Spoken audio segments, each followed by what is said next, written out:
नमस्कार दोस्तों, स्वागत है आपका आज के मुख्य समाचारों की वीडियो में। जी हां दोस्तों, यहां पर आपको देखने को मिलेगी सुबह से लेकर शाम तक की सारी बड़ी खबरें मुख्य समाचार ब्रेकिंग न्यूज़ अपडेट के रूप में। तो दोस्तों, आपसे रिक्वेस्ट है इस वीडियो को ज़्यादा से ज़्यादा लाइक और शेयर करें। तो दोस्तों, जानते हैं आज की पहली बड़ी खबर। पीएम नरेंद्र मोदी की सुरक्षा में चूक मामले में एक्शन में केंद्र सरकार। अमित शाह ने जांच के लिए किया 3 सदस्यीय टीम का गठन। जी हां दोस्तों, गृह मंत्री अमित शाह ने पंजाब में पीएम नरेंद्र मोदी की यात्रा के दौरान गंभीर सुरक्षा चूक की जांच के लिए 3 सदस्यीय टीम का गठन किया है।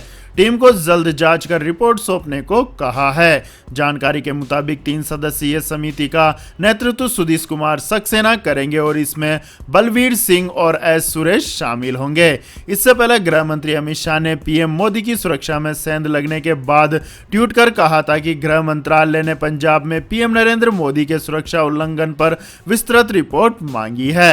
प्रधानमंत्री के दौरे में सुरक्षा प्रक्रिया में इस तरह की लापरवाही पूरी तरह से अस्वीकार्य और जवाबदेही तय होगी।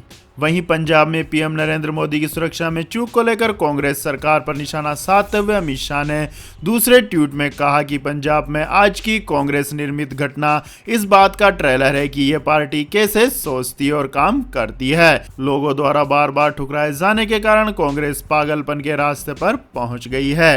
कांग्रेस के शीर्ष नेताओं को अपने किए पर भारत के लोगों से माफी मांगनी चाहिए। तो दोस्तों, आप भी क्या प्रधानमंत्री नरेंद्र मोदी की सुरक्षा में हुई चूक का जिम्मेदार पंजाब सरकार को मानते हैं?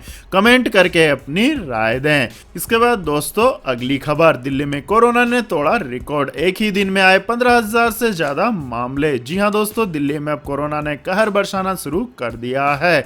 दिल्ली में पिछले 24 घंटों में 15,097 नए मामले सामने आए हैं। संक्रमित लोगों में से 6 लोगों की मौत हो गई है। अब कोरोना के सक्रिय मामले बढ़कर 31,498 हो गए हैं। पॉजिटिविटी रेट 15.34% पर पहुंच गई है। पिछले 24 घंटों में राजधानी में 15,097 नए मामले आए, जिससे करीब 8 महीने का रिकॉर्ड तोड़ दिया है। दिल्ली में 8 मई के बाद से सबसे ज्यादा नए कोरोना के मामले आए हैं। इसके बाद दोस्तों, अगली खबर। पंजाब में कोरोना विस्फोट। इटली से आई फ्लाइट में 125 यात्री निकले पॉजिटिव। जी हां दोस्तों, कोरोना वायरस के मामले देश में काफी तेजी से बढ़ रहे हैं। ऐसे में बाहर से आने वाले हर शख्स का टेस्ट किया जा रहा है। लेकिन पंजाब के अमृतसर इंटरनेशनल एयरपोर्ट पर इटली से आई इंटरनेशनल चार्टर्ड फ्लाइट में 125 लोगों के संक्रमित मिलने की खबर से सभी चिंता में है। आपको बता दें कि फ्लाइट में कुल 189 यात्री सवार थे। इनमें से 125 कोविड पॉजिटिव पाए जाने की खबर है। सभी को आइसोलेट कर दिया गया है। गौरतलब है कि पहले कहा जा रहा था कि यह फ्लाइट एयर इंडिया की है, लेकिन एयर इंडिया ने खुद ट्वीट कर इस बात का खंडन करते हुए कहा है कि अभी रोम से एयर इंडिया की कोई फ्लाइट भारत नहीं आई है। इसके बाद दोस्तों, अगली खबर। पीएम की सुरक्षा में चूक पर कांग्रेस में हलचल। सोनिया गांधी ने सीएम चिन्नी को दिया आदेश। जी हां दोस्तों, प्रधानमंत्री नरेंद्र मोदी की सुरक्षा में चूक के मसले पर सभी ओर से बयानबाजी जारी है। बुधवार को पंजाब के सीएम ने खुद इस मामले में प्रेस कॉन्फ्रेंस कर सफाई दी थी, लेकिन इसके बावजूद भी यह मुद्दा गरमाया हुआ है। इसी को देखते हुए पंजाब की कांग्रेस सरकार पर कई सवाल खड़े हो रहे हैं। ऐसे में अब कांग्रेस अध्यक्ष सोनिया गांधी ने पंजाब के सीएम चरणजीत सिंह चिन्नी से बातचीत की है। आपको बता दें कि सोनिया गांधी ने वीडियो कॉन्फ्रेंसिंग के जरिए यह बातचीत की है। कांग्रेस अध्यक्ष ने चन्नी से पूरे मामले की जानकारी ली और कहा कि प्रधानमंत्री के सुरक्षा के मामले पर कोई कोताही नहीं होनी चाहिए।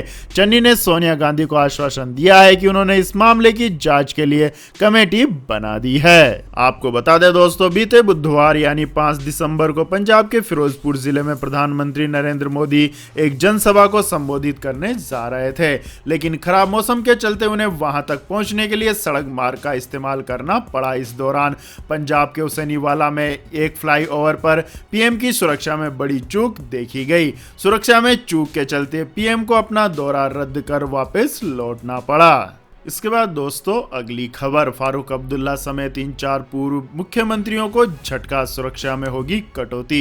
जी हां दोस्तों, जम्मू कश्मीर में 4 पूर्व मुख्यमंत्रियों को तगड़ा झटका लगा है। यह झटका वीवीआईपी की सुरक्षा को लेकर है। इनकी सुरक्षा में लगे स्पेशल सर्विस ग्रुप को हटाया जा सकता है। जम्मू कश्मीर के 4 पूर्व मुख्यमंत्रियों फारूक अब्दुल्ला, गुलाम नबी आजाद, उमर अब्दुल्ला और महबूबा मुफ्ती को एसएसजी कवर मिला हुआ है। इन दिग्गज नेताओं के लिए जम्मू कश्मीर प्रशासन ने साल 2000 में यह सुरक्षा व्यवस्था लगाई थी।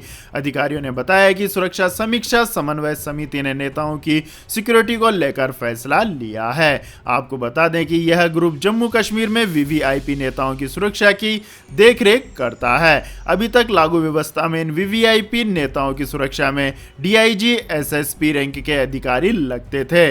बदली व्यवस्था में इनकी सुरक्षा डीएसपी रैंक के अधिकारी करेंगे। इसके बाद दोस्तों अगली खबर, India South Africa test series, team India 2022 का पहला टेस्ट मैच हारी। दक्षिण अफ्रीका ने वनडर्स में बनाया जीत का रिकॉर्ड।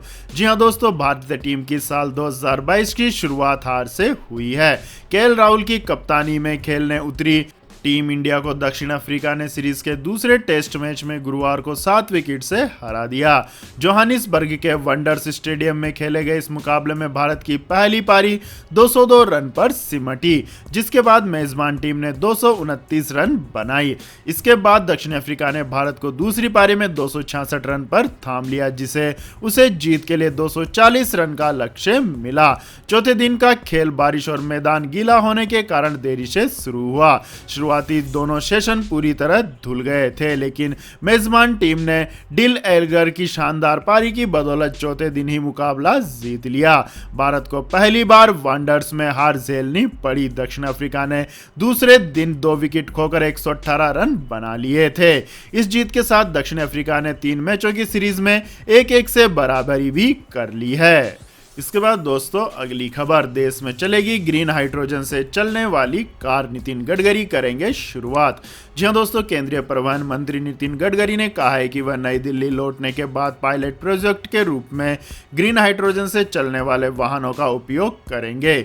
चुनावी राज्य गोवा में विभिन्न परियोजनाओं का उद्घाटन के दौरान गडकरी ने यह बात कही। उन्होंने कहा कि जापान की टोयोटा कंपनी ने मुझे एक वाहन दिया है जो ग्रीन हाइड्रोजन से चलता है। मैं इसे खुद पायलट प्रोजेक्ट के तौर पर इस्तेमाल करूंगा। केंद्रीय मंत्री ने कहा कि इंडियन ऑयल ने फरीदाबाद से इस वाहन के लिए ग्रीन हाइड्रोजन की आपूर्ति का आश्वासन दिया है।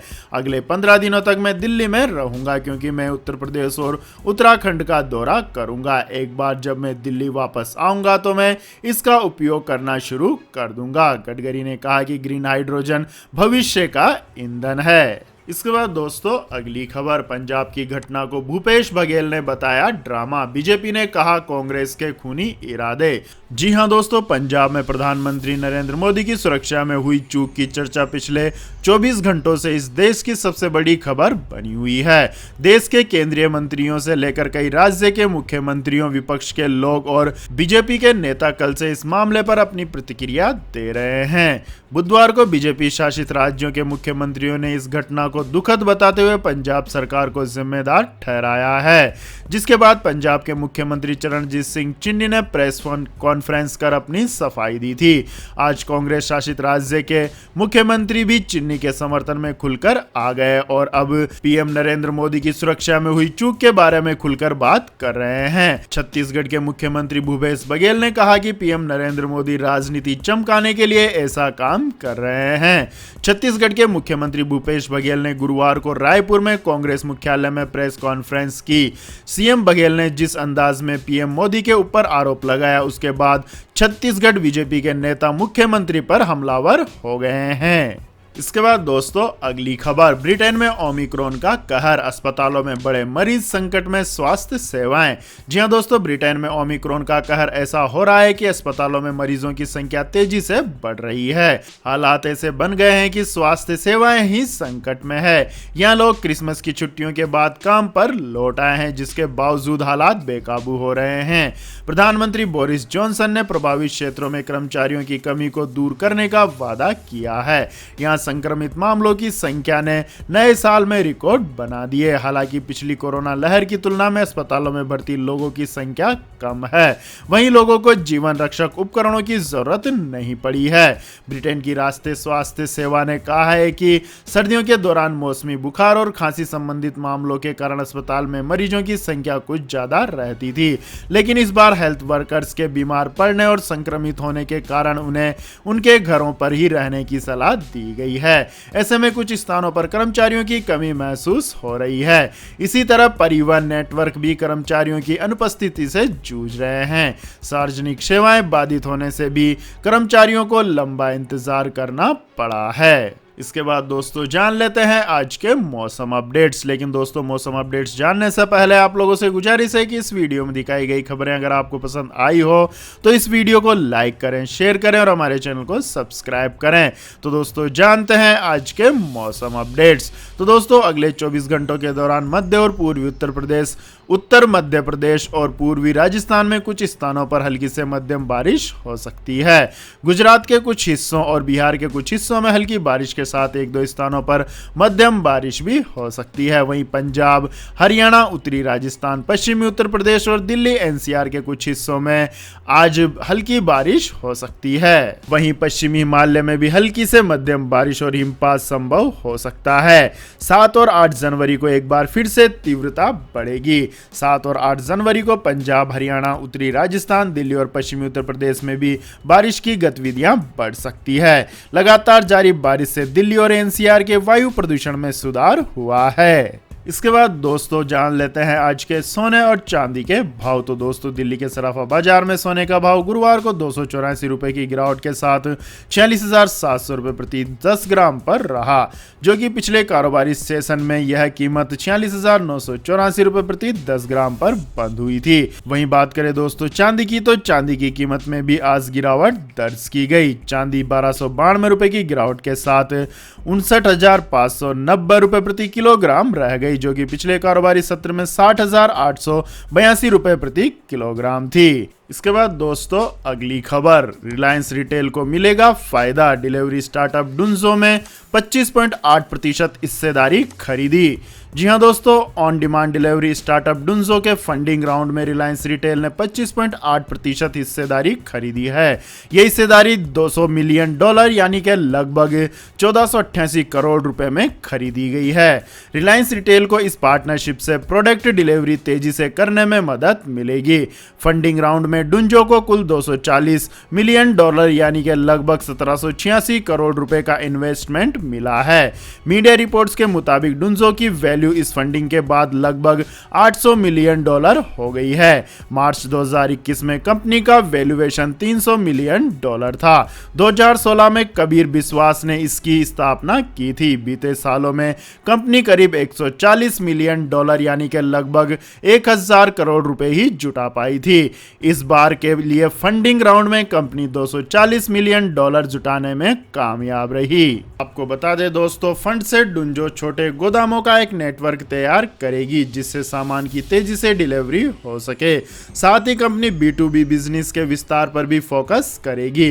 कंपनी की सेवाएं अभी 7 मेट्रो शहरों में है, जिसे जल्द ही 15 शहरों में विस्तार किया जाएगा। इसके बाद दोस्तों अगली खबर, मोदी सरकार के इस फैसले से 13.5 लाख MSME बचे, 1.5 करोड़ लोगों का रोजगार बचा। जी हां दोस्तों, कोरोना के समय मोदी सरकार के एक फैसले से देश के करीब 13.5 लाख छोटे और मझोले उद्योग बंद होने से बच गए। इस वजह से इसमें काम कर रहे 1.5 करोड़ लोगों का रोजगार भी कामयाब रहा। जी हां दोस्तों, देश के सबसे बड़े बैंक भारतीय स्टेट बैंक की एक रिपोर्ट में यह जानकारी दी गई है।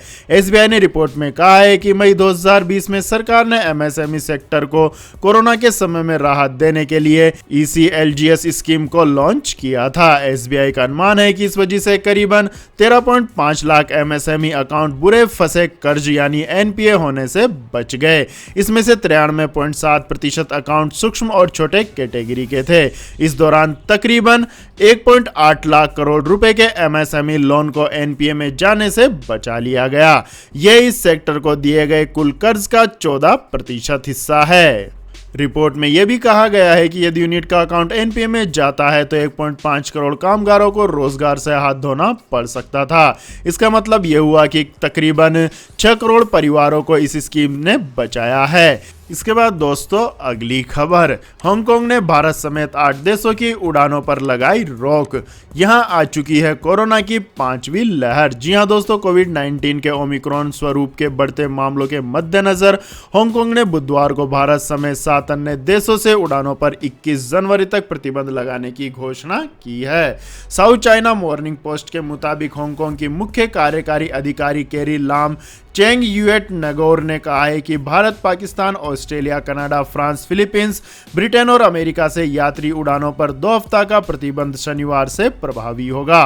कोविड-19 के मामलों में बढ़ोतरी के कारण हांगकांग ने फिर से कई पाबंदियां लगाने की घोषणा की है। कैरी लाम ने कहा कि 2 सप्ताह के लिए शाम 6 बजे के बाद रेस्तरां बंद कर दिए जाएंगे। इस अवधि के दौरान खेल के मैदान, बार और ब्यूटी सैलून भी बंद रहेंगे।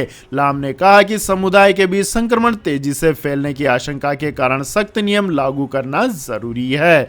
लाम ने कहा कि महामारी की स्थिति में तेजी से बदलाव आया है, जिससे हम चिंतित हैं। हम आज संक्रमण की कड़ी को तोड़ने के लिए तेज, निर्णायक और सटीक उपायों की घोषणा करेंगे। आपको बता दें दोस्तों, अग्रणी microbiologist professor Yuen Kyoung Yung ने कहा कि कोविड-19 की 5वीं लहर तकनीकी रूप से आ चुकी है। हांगकांग को बुधवार में कोविड-19 के 38 मामले आने से संक्रमितों की कुल संख्या 12,799 हो गई और संक्रमण से अब तक 213 लोगों की मौत हुई है। इसके बाद दोस्तों अगली खबर, विस्तारा का धांसू ऑफर, सिर्फ 977 रुपए में करें हवाई सफर। जी हां दोस्तों, विस्तारा ने गुरुवार को घरेलू और अंतर्राष्ट्रीय यात्रियों के लिए 48 घंटे के विशेष किराए के साथ 7वीं वर्षगांठ की पेशकश की। बुकिंग 7 जनवरी की मध्य रात्रि तक खुली रहेगी। एयरलाइंस ने अपनी वेबसाइट पर कहा कि हमारी 7वीं वर्षगांठ के उपलक्ष्य में हमें अपने घरेलू और अंतर्राष्ट्रीय नेटवर्क पर विशेष किराए की घोषणा करते हुए खुशी हो रही है। घरेलू यात्रा के लिए इकोनॉमिक क्लास के लिए एक तरफा किराया 977 रुपए से शुरू हो रहा है। प्रीमियम इकोनॉमी के लिए 2,677 रुपए और बिजनेस क्लास के लिए 9,777 रुपए से शुरू हो रहा है। विस्तारा एयरलाइंस ने 6 जनवरी से शुरू होने वाली 48 घंटों की विशेष फ्लैश सेल की घोषणा की। मालूम हो कि Vistara Tata sons private limited और SIA के बीच 51:49 का संयुक्त उद्यम है। विस्तारा का यह खास ऑफर 30 सितंबर 2022 तक ही यात्रियों के लिए उपलब्ध है। एयरलाइंस ने एक ट्वीट में कहा कि हमारी आगामी 7वीं वर्षगांठ के उपलक्ष्य में हमारे साथ बुकिंग करते समय विशेष किराए का आनंद लें। #एयरलाइन इंडिया ट्रस्ट के साथ अपनी भविष्य की यात्रा की योजनाएं बनाएं। किराया 30 सितंबर 2022 तक की यात्रा के लिए लागू है। इसके बाद दोस्तों अगली खबर, यूपी के किसानों को सीएम योगी आदित्यनाथ का तोहफा, बिजली के बिलों में मिलेगी 50% की छूट। जी हां दोस्तों, विधानसभा चुनाव से पहले योगी सरकार ने किसानों को बड़ा उपहार दिया है। सिंचाई के लिए निजी जलकूप की मौजूदा बिजली दरों में सरकार ने 50% की कटौती करने का निर्णय किया है। इससे राज्य के 13 लाख किसानों को सीधा फायदा होगा। उनका सिंचाई का खर्च आधा हो जाएगा। बिजली की दरों में 50% की कटौती करने के लिए सरकार को लगभग 1,000 करोड़ रुपए Uttar Pradesh power corporation limited को बतौर अनुदान देना होगा। आपको बता दें दोस्तों, देश के दूसरे कई राज्यों में जहां सिंचाई के लिए किसानों को मुफ्त बिजली मिल रही है, वहीं उत्तर प्रदेश में किसानों के निजी नलकूप की बिजली की दर 2 रुपए से 6 रुपए प्रति यूनिट तक है। फिक्स चार्ज भी 70 रुपए से 130 रुपए प्रति हॉर्स पावर है। ऐसे में किसानों की बिजली महंगी होने का मुद्दा बनाकर विपक्षी पार्टियां सरकार को घेरती रही है। जो कि विधानसभा चुनाव होने वाले हैं, इसलिए विपक्षी दलों द्वारा सरकार बनने पर मुफ्त बिजली देने की घोषणा कर किसानों को रिझाने की लगातार कोशिशें की जा रही है। विपक्षी दल अपनी कोशिशों में कामयाब न हो सके, इसलिए योगी सरकार ने चुनाव की अधिसूचना जारी होने से पहले ही गुरुवार को बड़ा दांव चलते हुए किसानों को सस्ती बिजली का बड़ा उपहार देने का निर्णय किया है। इसके बाद दोस्तों अगली खबर, म्यांमार तक जाएगी इंडियन रेलवे की ट्रेन, मिनिस्ट्री से रेलवे लिंक परियोजना को मंजूरी। जी हां दोस्तों, अब इंडियन रेलवे की ट्रेन म्यांमार तक जाएगी। भारत म्यांमार संबंधों को और बेहतर करने के लिए रेलवे ने अपना अपना काम तेज कर दिया है। पूर्वोत्तर में म्यांमार की सीमा तक भारतीय रेल में रेल लाइन बिछाने के लिए रेल मंत्रालय ने फाइनल सर्वे को मंजूरी दे दी है।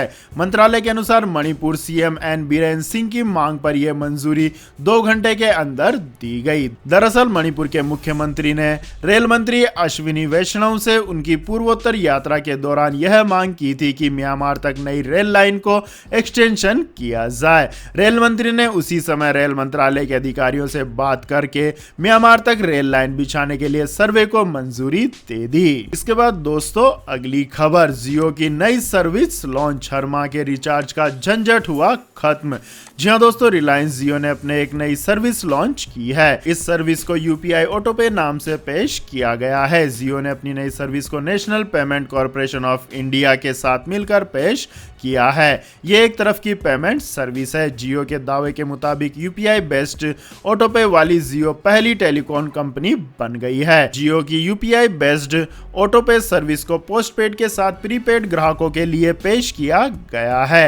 रिलायंस जियो ने यूपीआई बेस्ड ऑटोपे सर्विस को जियो ग्राहकों की सुविधा को देखते हुए लॉन्च किया है। दरअसल अक्सर देखा जाता है कि हर माह ग्राहकों को रिचार्ज डेट याद रखनी होती है, साथ रिचार्ज डेट भूल जाने पर टेलीकॉम सर्विस बंद हो जाती है। हालांकि जियो की नई यूपीआई ऑटोपे सर्विस से हर माह बार के रिचार्ज के झंझट से मुक्ति मिल जाएगी। साथ रिचार्ज खत्म होते ही डेट याद नहीं रखनी पड़ेगी, रिचार्ज खुद ब खुद आपके अकाउंट से डेबिट हो जाएगा। तो यह थी दोस्तों आज की सभी महत्वपूर्ण बड़ी खबरें। और दोस्तों बारी आती है आज के माइंड क्विज क्वेश्चन की, जिसका जवाब देकर आप बन सकते हैं एक शानदार उपहार के विजेता। तो दोस्तों आज का सवाल है, आरएसएस यानी राष्ट्रीय स्वयंसेवक की स्थापना किसने की थी? जी हां दोस्तों, अगर आपको इस सवाल का जवाब आता है तो तुरंत कमेंट सेक्शन में लिख दीजिए। इस वीडियो को लाइक कीजिए, शेयर कीजिए और हमारे चैनल को सब्सक्राइब करके बेल आइकन का बटन भी दबा लें। धन्यवाद। जय हिंद, जय भारत, वंदे मातरम।